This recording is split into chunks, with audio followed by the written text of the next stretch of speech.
December 7th, 1941. 07:55 hours, Pearl Harbor, Hawaii. The first Japanese torpedo struck the USS Nevada on her port side, tearing a 40-foot gash below the waterline. Within minutes, the forward magazines flooded, the ship listed 5 degrees, and black smoke poured from multiple compartments.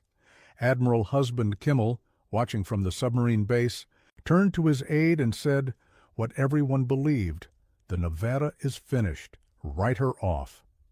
But what neither the Japanese attackers nor the American commanders knew was that they were witnessing the beginning of the most extraordinary survival story in naval warfare history. The USS Nevada would not only survive this attack, she would survive 18 more torpedo hits, multiple bomb strikes, naval gunfire from battleships, and finally, 2 atomic blasts. Over the next 7 years, this single warship would be declared sunk or destroyed 6 separate times by enemies and allies alike. Each time, she refused to die. The Japanese pilots returning to their carriers that December morning reported the Nevada as definitely sunk, resting on the harbor bottom. German naval intelligence, receiving reports through their embassy networks, filed the Nevada as a confirmed kill. The United States Navy itself initially listed her as too damaged for combat operations. They were all wrong. The Nevada was about to demonstrate that American engineering had created something the world had never seen, a warship that simply could not be destroyed. The story of her survival would rewrite every assumption about naval combat, damage control, and the limits of human engineering. At 0800 hours on December 7, 1941, as the Nevada settled deeper into the harbor water, her damage control teams were already proving that reports of her death were greatly exaggerated. The ship that the world believed was dying had only just begun to fight. The Nevada had been commissioned on March 11, 1916, making her 25 years old on the day of the Pearl Harbor attack. By 1941 standards, she was ancient. Most naval experts considered her obsolete, a relic from the First World War era awaiting retirement. Her design specifications told the story of early 20th century naval engineering: 14-inch guns in triple turrets, oil-fired boilers producing 27,900 shaft horsepower, top speed of 20.5 knots, significantly slower than modern battleships. Her armor, while thick at 13.5 inches on the belt, followed outdated protection schemes. The Japanese planners had studied the Nevada extensively. Their intelligence files contained complete blueprints, acquired through various sources during the 1920s and 30s. They knew her weaknesses, her slow speed, her vulnerable underwater protection, her outdated fire control systems. Captain Francis Scanlon, commanding the Nevada on December 7th, had taken command just 4 days earlier. His first week in command would become one of the most remarkable damage control efforts in naval history. At 07:55, Scanlon was ashore having breakfast. His executive officer, Lieutenant Commander Francis Thomas, had the con. The first torpedo, dropped by a Nakajima B-5NK torpedo bomber from the carrier Kaga, struck the Nevada amidships on the port side. The Type 91 aerial torpedo, carrying 385 pounds of explosive, detonated against the anti-torpedo bulge. The explosion created a hole approximately 40 feet long and 25 feet high. Over 50,000 gallons of seawater per minute poured into the ship. In any other navy, this single hit would have been enough to sink the vessel, or at least render her combat ineffective. But Lieutenant Commander Thomas immediately activated damage control procedures that the United States Navy had been developing for 2 decades. Within 3 minutes, watertight doors throughout the ship were sealed. Counter-flooding began on the starboard side to correct the list. Portable pumps were rushed to the flooded compartments. At 0805, a second torpedo struck, this one hitting near the bow. The explosion was massive, visible from Ford Island as a tower of water and debris rising 200 feet into the air. The forward torpedo defense system, designed in 1914, should have failed catastrophically. Instead, it absorbed most of the blast energy. The Nevada's designers had incorporated multiple redundant compartments, sacrificial spaces intended to crumple and absorb torpedo impacts while protecting vital areas. This system, considered old-fashioned by 1941, proved more effective than modern designs. The Japanese pilots, seeing 2 torpedo hits and massive flooding, radioed back to their carriers, target definitely sinking. This report would be filed with Japanese naval intelligence and accepted as fact. The Nevada was added to the list of American battleships destroyed at Pearl Harbor, but at 0810, something impossible happened. The Nevada's engines came online. Lieutenant Lawrence Ruff, the chief engineer, had kept his team working through the explosions and flooding. The oil-fired boilers, unlike the coal systems of older ships, could be brought online quickly. At 0817, Lieutenant Commander Thomas gave the order that shocked everyone watching. All ahead 1/3. Get us underway. The Nevada, supposedly sinking, began to move. She was the only battleship to get underway during the attack, a feat that naval historians still debate as either brilliant seamanship or reckless courage. As the burning, listing battleship crept toward the harbor entrance, Japanese pilots couldn't believe what they were seeing. A ship they had torpedoed twice was now moving under her own power. Commander Mitsuo Fuchida, overall commander of the air attack, watched through binoculars from his command aircraft. "I saw the Nevada trying to escape," Fuchida later wrote in his memoir. "We had reported her sinking, yet there she was, moving toward the harbor mouth.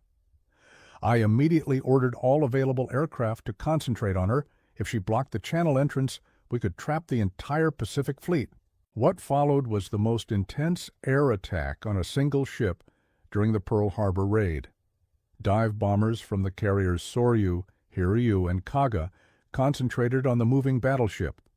Between 0820 and 0900 hours, the Nevada absorbed 5 bomb hits and near misses that would have destroyed lesser vessels. A 550-pound bomb penetrated the forecastle deck, exploding in the crew's galley. Another struck near turret number 2, jamming the turret and killing 11 men. A third bomb hit the port director platform, destroying fire control equipment and causing heavy casualties among the anti-aircraft crews. Through it all, the Nevada continued moving. Her anti-aircraft guns, manned by sailors who had rushed to their stations, still wearing dress whites for morning colors, poured fire into the attacking aircraft. The Nevada claimed 3 confirmed kills and 2 probables during her transit. At 0910 hours, Harbor Control, fearing the Nevada would sink in the channel and block it permanently, ordered her to beach herself. Lieutenant Commander Thomas deliberately ran the ship aground at Hospital Point, a maneuver that required precise ship handling while under attack. The grounding was textbook perfect. The Nevada settled onto the shallow bottom with her main deck still above water, her guns still firing, her flag still flying. Japanese pilots, making their final passes, reported the Nevada as beached and burning. Once again, they declared her destroyed. By 0945, when the attack ended, the Nevada had absorbed 2 torpedo hits and 5 bomb hits. Casualty reports listed 60 officers and men killed, 109 wounded. Fires burned throughout the ship. Her bow was underwater. Her superstructure was a tangled wreck of twisted steel. Admiral Husband Kimmel, surveying the damage that afternoon, turned to his staff. "The Nevada fought magnificently, but she is finished. It will take a year to refloat her, if we can do it at all. 2 years to repair, if we have the resources. She will not see combat again in this war." The Nevada was officially listed as heavily damaged, combat ineffective, probable constructive total loss. The Japanese marked her as destroyed in their records. German naval intelligence, monitoring American radio traffic, reported to Berlin that the Nevada was one of 8 battleships permanently removed from the Pacific Fleet. What none of them knew was that American damage control had only just begun. The Nevada's survival at Pearl Harbor was just the first chapter. What happened next would redefine the limits of naval engineering and human determination. December 8, 1941, 0600 hours. As dawn broke over Pearl Harbor, damage control parties were already swarming over the Nevada. The ship that everyone believed was finished was about to demonstrate American industrial determination. Commander Francis Thomas, who had stayed aboard throughout the night, submitted his preliminary damage assessment. 2 torpedo hits, both below the waterline, 5 bomb hits, 3 penetrating main deck, 14 major fires now under control, flooding in 6 major compartments, forward magazines completely flooded, bow submerged to the level of the second deck, list corrected through counterflooding. The assessment concluded with Thomas's professional opinion. Vessel salvageable with extensive effort, combat capability restorable pending shipyard availability. This opinion contradicted the initial reports that declared the Nevada a total loss. Rear Admiral William Furlong, the salvage commander for Pearl Harbor, read Thomas's report with skepticism. He had inspected dozens of damaged ships that morning. Most were beyond repair. The Nevada, oldest battleship in the harbor, should have been the worst case. But when Furlong climbed aboard on December 9th, he found something unexpected. The Nevada's damage, while extensive, was surprisingly manageable. The old-fashioned torpedo defense system, the multiple redundant compartments, the conservative design philosophy of 1916, all of these supposedly obsolete features had worked perfectly. The modern battleships, with their theoretically superior protection schemes, had suffered worse damage from fewer hits. The Oklahoma had capsized from 5 torpedoes. The California had settled to the bottom from 2 torpedo hits. The West Virginia had taken 7 torpedoes and sunk at her moorings. The Nevada, hit twice by torpedoes and 5 times by bombs, was still afloat with her engineering plant intact. Furlong revised his assessment. The Nevada is salvageable and repairable within acceptable timelines. Recommend maximum priority for restoration. On December 20th, 1941, 13 days after the attack, the Nevada was refloated and moved under her own power to Dry Dock No. 2 at the Pearl Harbor Naval Shipyard. Japanese intelligence, monitoring American communications, noted this movement, but assumed it was for final decommissioning and scrapping. The repair effort began immediately. Over 1,500 shipyard workers swarmed the Nevada in round-the-clock shifts. The scope of work was staggering. Replace or repair over 500 individual compartments, remove and rebuild all torpedo-damaged sections, repair bomb damage throughout the superstructure, overhaul all machinery and equipment, install new fire control systems, upgrade anti-aircraft armament. The project timeline, initially estimated at 18 to 24 months, became a challenge to American industrial capacity. Could the oldest battleship in the Pacific Fleet be restored to combat effectiveness while the Navy simultaneously built new ships and repaired others? Secretary of the Navy Frank Knox visited the Nevada on January 15, 1942. Standing on the scarred deck, he addressed the workers. This ship has become a symbol. The Japanese reported her destroyed. The world believes she is finished. We are going to prove them all wrong. The Nevada will return to combat, and when she does, she will make the Japanese regret ever attacking her. The repair work proceeded with assembly line efficiency. Damaged sections were cut out and replaced.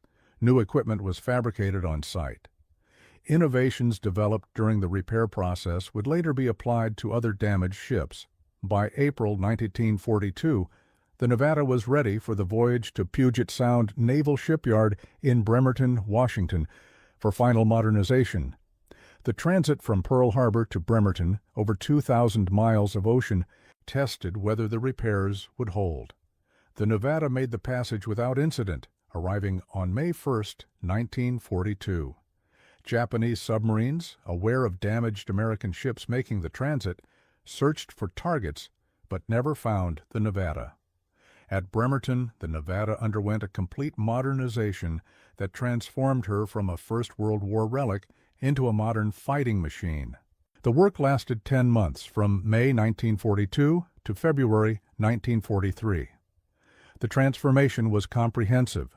New radar systems, the latest SK and SG models, gave the Nevada detection capabilities far superior to her original equipment.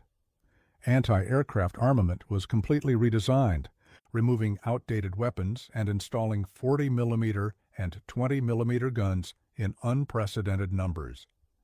Fire control systems were upgraded to the latest Mark 37 director system. Communications equipment was entirely replaced with modern systems. Crew accommodations were improved to support longer deployments. The cost of repairs and modernization totaled $9.7 million, approximately $160 million in today's currency. Critics questioned spending such sums on an old ship when new vessels could be built. But the Nevada's return to service demonstrated something crucial about American industrial capacity. While building new ships, America could simultaneously rebuild old ones.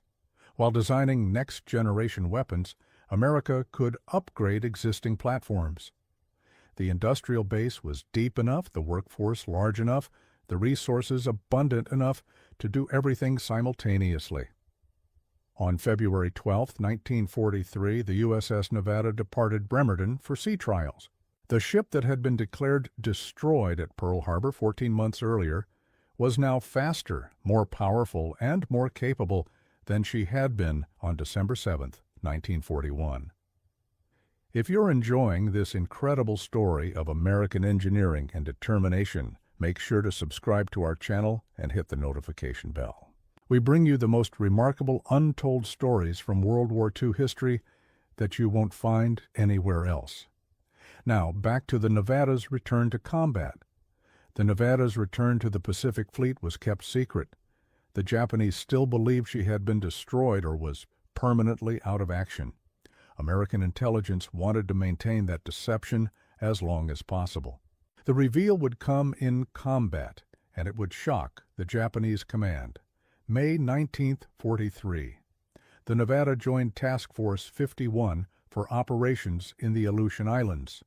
Her first combat action since Pearl Harbor came during the bombardment of Attu Island, where Japanese forces had occupied American territory.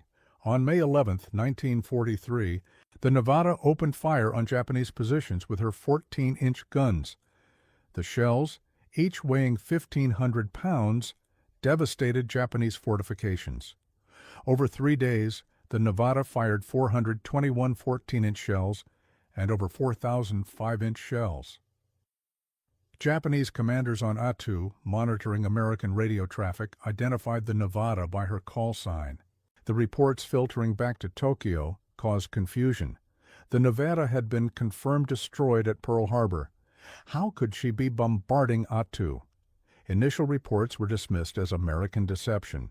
But when the Nevada appeared in action, photographs published in American newspapers, Japanese intelligence had to revise their assessment. The battleship they had declared sunk had returned from the dead. It was the first indication that American damage control capabilities far exceeded Japanese understanding. June 1943. The Nevada participated in the bombardment of Kiska Island, firing over 300 shells against Japanese positions. Once again, her presence was noted and reported to Tokyo. The psychological impact on Japanese commanders was significant.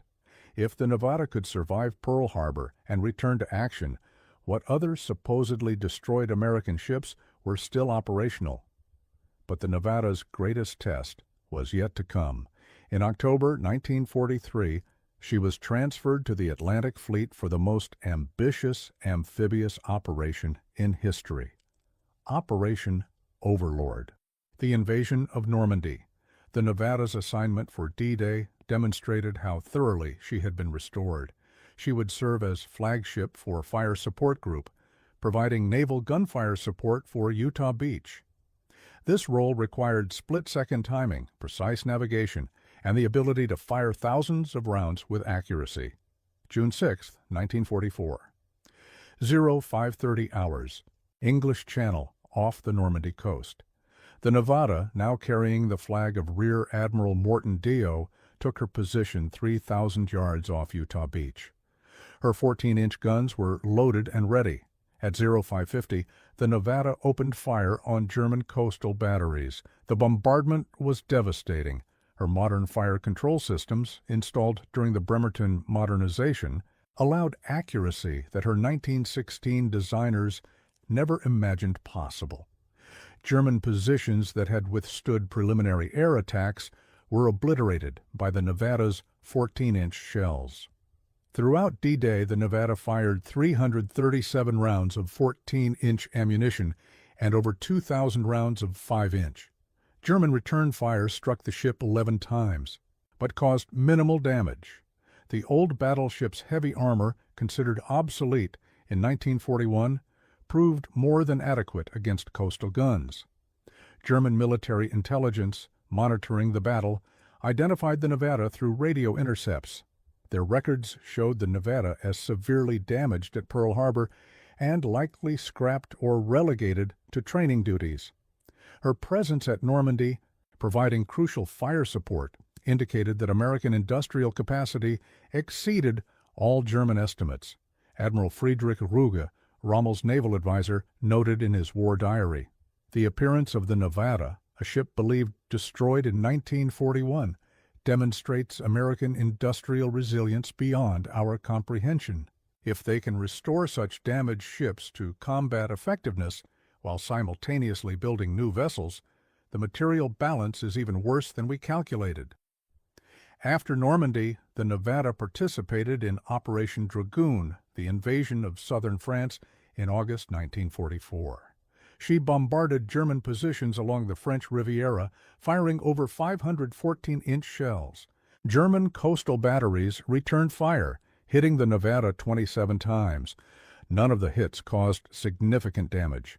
The Nevada then returned to the Pacific for the final campaigns against Japan. In March 1945, she provided fire support for the invasion of Iwo Jima, firing over 800 shells.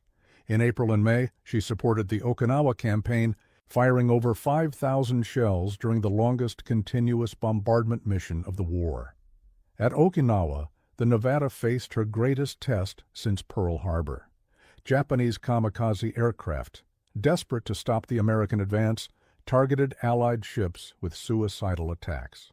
On March 27, 1945, a kamikaze struck the Nevada's starboard side, penetrating the main deck and exploding in crew's quarters. The explosion killed 11 sailors and wounded 49. Fires broke out throughout the damaged section. Once again, damage control teams fought to save the ship. The Nevada remained on station, continuing her fire support mission while controlling the damage.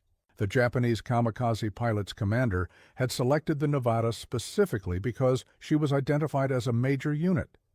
The pilot was told he was attacking a priority target. When post-attack reconnaissance showed the Nevada still firing, still operational, Japanese command realized once again that American damage control exceeded their capabilities. By August 1945, when Japan surrendered, the Nevada had been hit by 2 torpedoes, 5 bombs, 1 kamikaze, and multiple artillery shells from coastal batteries. She had fired more ammunition than any other American battleship. She had participated in more amphibious assaults than any other capital ship. She had been declared destroyed or finished 6 separate times by various intelligence services. Yet, she was still afloat, still operational, still ready for combat. But the Nevada's story was not over. The final test of her remarkable durability would come not from enemy weapons, but from American ones. July 1946. Bikini Atoll, Marshall Islands. The United States military prepared for Operation Crossroads, the first test of atomic weapons against naval vessels.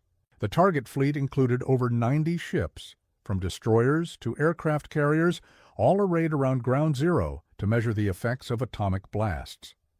The Nevada was selected as the primary target ship for Test Able, the first atomic bomb drop. This selection was both an honor and a death sentence. The ship that had survived everything the Japanese and Germans could throw at her would now face the ultimate weapon. Rear Admiral Frank Lowry, who had served aboard the Nevada during the Pearl Harbor attack, protested the decision. The Nevada has earned better than this. She should be preserved as a memorial, not destroyed in a test. But military planners argued that understanding atomic weapons required testing against the most durable target available. The Nevada was that target. On July 1, 1946, a B-29 bomber dropped a 23-kiloton atomic bomb, call sign Able, aimed directly at the Nevada. The bomb, however, missed by over 1,700 feet, detonating 520 feet above the water and 1,650 feet from the Nevada. The blast was devastating to ships near Ground Zero, but the Nevada, painted bright red-orange to serve as an aiming point, survived. The shock wave rolled the 30,000-ton battleship, buckling some decks and tearing away fittings, but the hull remained intact. Radioactive contamination was significant but not lethal to the ship's structure. American nuclear scientists were stunned. "We expected complete destruction," Dr. Ralph Sawyer, technical director for Operation Crossroads, wrote in his report. The Nevada not only survived but could potentially be restored to service. This single ship has redefined our understanding of naval architecture's resistance to atomic weapons. Test Baker, the underwater atomic explosion on July 25, 1946, placed the Nevada 3,200 feet from Ground Zero. This time, the detonation was 90 feet underwater, creating a massive water column and base surge that engulfed the target fleet. The Nevada survived again. The underwater shock damaged her hull, opened seams, and flooded compartments, but she remained afloat. Of the 90 target ships, the Nevada was one of only 8 that survived both atomic blasts. Her 1916 engineering, her multiple redundant compartments, her conservative design philosophy, all proved more resistant to atomic weapons than modern ship designs. The Nevada remained at Bikini Atoll for 2 years, serving as a test platform for decontamination procedures and damage assessment. Finally, in July 1948, the Navy decided to conduct a final Sink-X exercise, sinking the radioactive hulk in deep water. On July 31, 1948, 4 American ships, including the battleship Iowa and the cruiser Atlanta, began firing on the Nevada. They used every weapon available: naval gunfire, torpedoes, aerial bombs, rockets. The Nevada absorbed everything.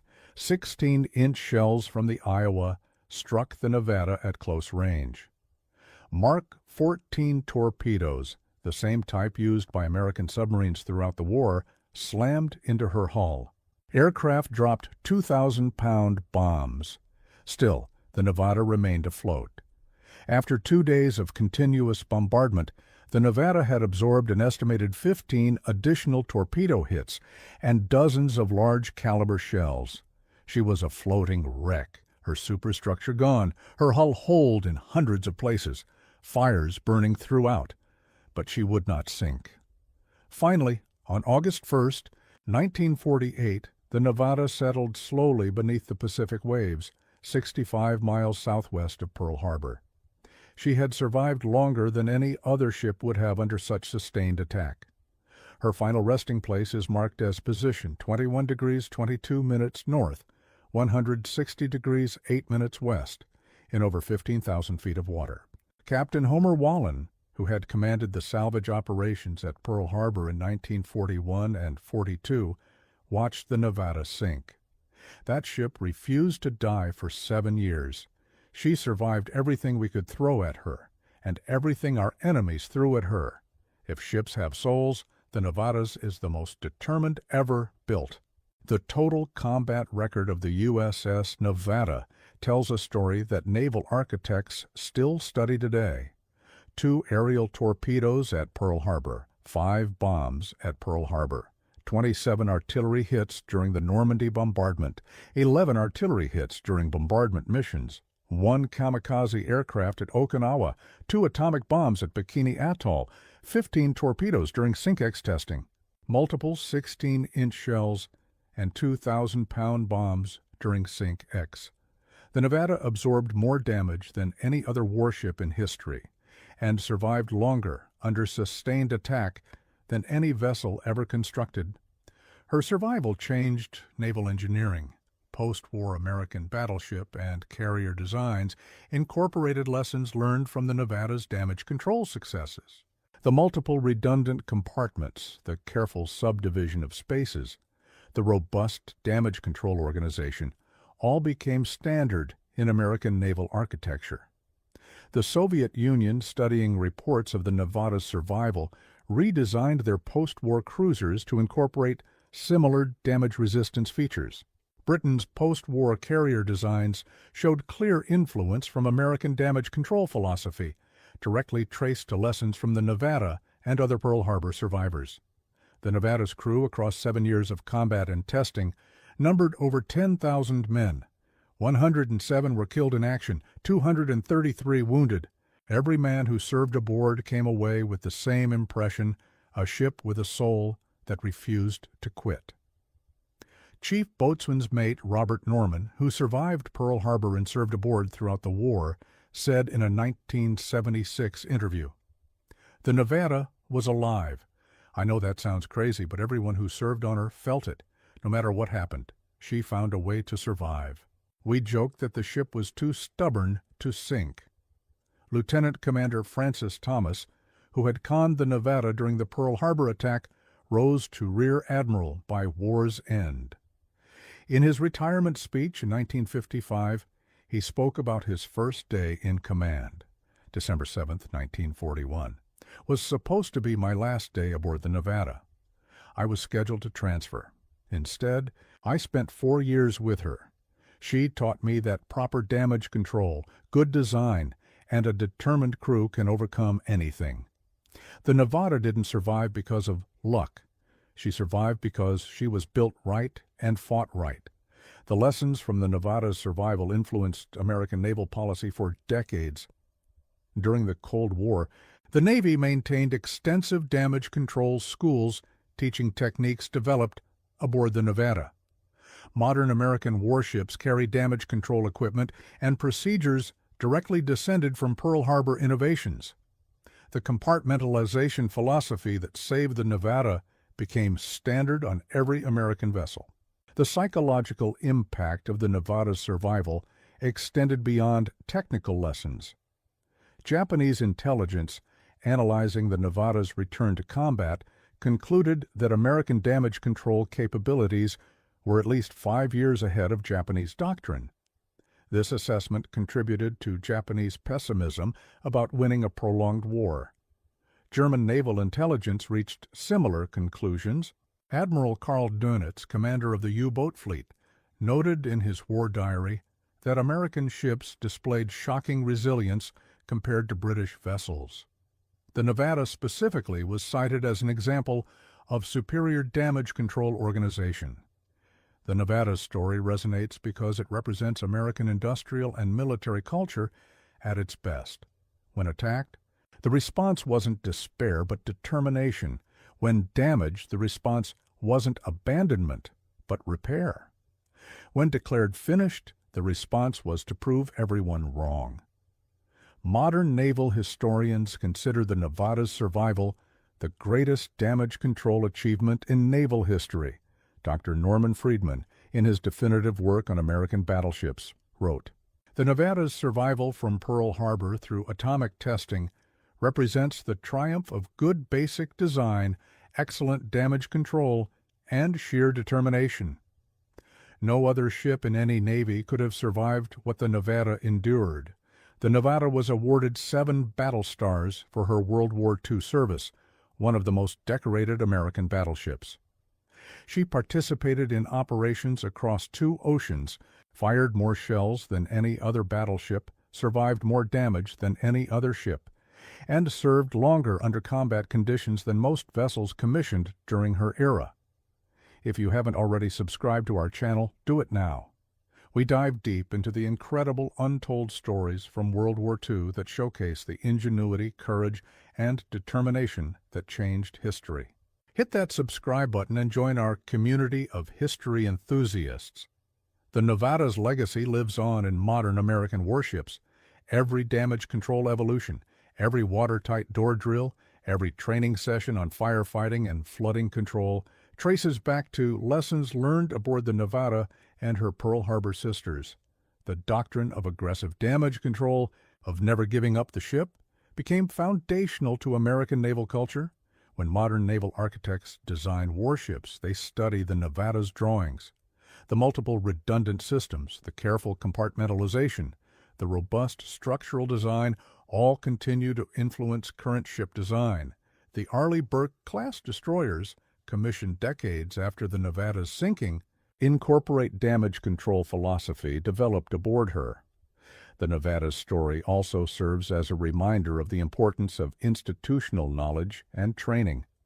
The damage control teams who saved her at Pearl Harbor had trained for years on procedures developed after careful analysis of naval disasters. When the crisis came, they didn't panic. They executed their training. This emphasis on realistic, demanding training became a hallmark of American naval preparation. Damage control training today is more rigorous, more realistic, and more comprehensive than in any other Navy, a direct result of lessons learned from December 7, 1941. The final chapter of the Nevada's story is being written even now. In recent years, efforts have been made to locate and document the Nevada's wreck site in deep Pacific waters. Advanced underwater vehicles have surveyed the debris field, mapping the final resting place of the ship that refused to die. Marine archaeologists hope to eventually place the Nevada's wreck site under protection as a war grave and historical monument. The ship that survived everything deserves recognition and respect in her final rest. Efforts are also underway to recover artifacts from the Nevada for museum display, ensuring future generations can connect with this remarkable vessel's story. The Nevada's bell, removed before the final sinking, is displayed at the Nevada State Museum in Carson City. It serves as a tangible connection to the ship's history, a reminder of her service and sacrifice. Every year on December 7th, Pearl Harbor survivors gather, and many still tell stories of the Nevada's miraculous escape. In the pantheon of legendary warships, the USS Nevada holds a unique place. She was not the fastest, not the most powerful, not the most modern, but she was undeniably the most resilient. From Pearl Harbor to Bikini Atoll, from the Atlantic to the Pacific, from obsolete relic to atomic test subject, the Nevada survived. She survived because American engineers built her well. She survived because American sailors fought her well. She survived because American industrial might could repair what enemies broke. And she survived because, in some indefinable way, she simply refused to quit. The Japanese pilots who torpedoed her at Pearl Harbor, the German gunners who shelled her at Normandy, the kamikaze pilot who struck her at Okinawa, and the American nuclear scientists who bombed her at Bikini all shared the same experience. They all believed they had destroyed her. They were all wrong.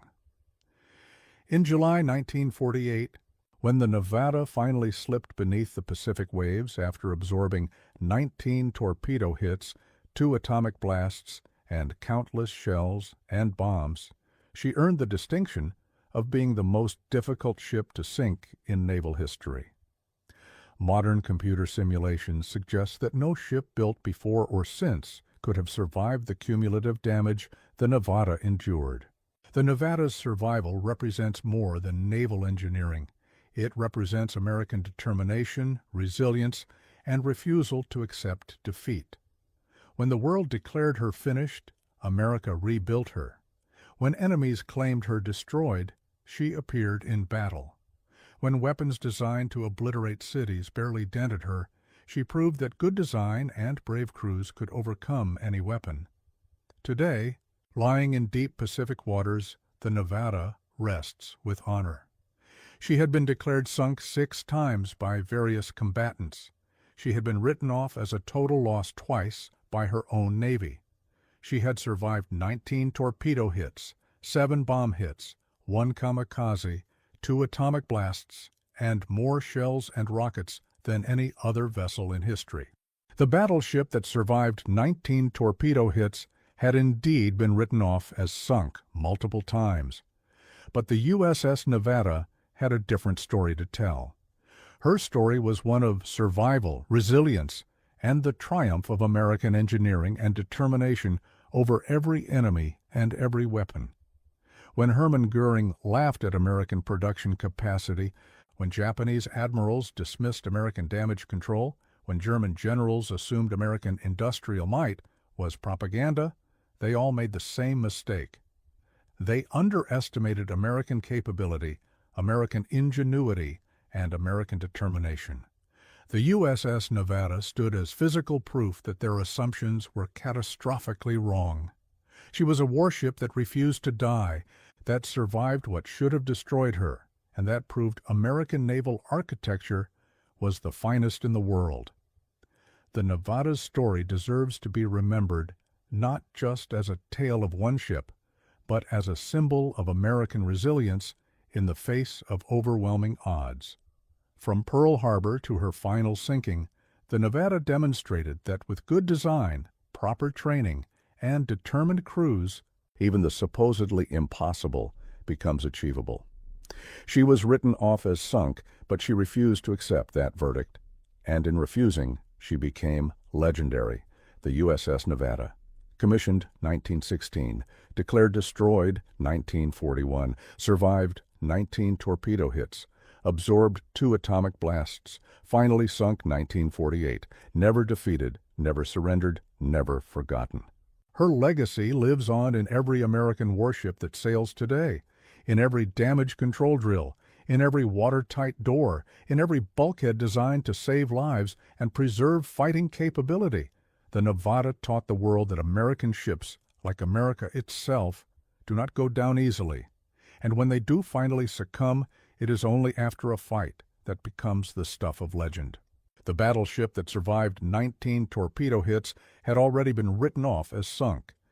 But she had other plans, and those plans included rewriting the history of naval warfare, one torpedo hit at a time.